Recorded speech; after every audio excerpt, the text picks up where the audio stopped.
Rat and Cat in the Dance, written by Jean Willis, illustrated by Gabriella Antonini.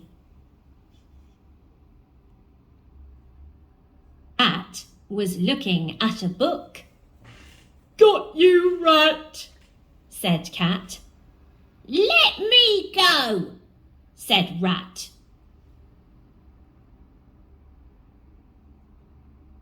"I will do a cool thing," said Rat. "Will you?" said Cat. "I will do a cool dance," said Rat. "This will be my dress," said Rat. "This will be my wig," said Rat. "Fix up then," said Cat. Rat hid. "No peeking, Cat," he said.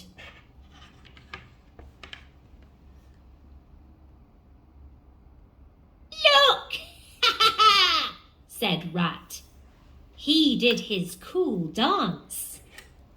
"Eek!" said Cat. "I can see Rat's pants." Rat ran off. "I will get you, Rat," said Cat.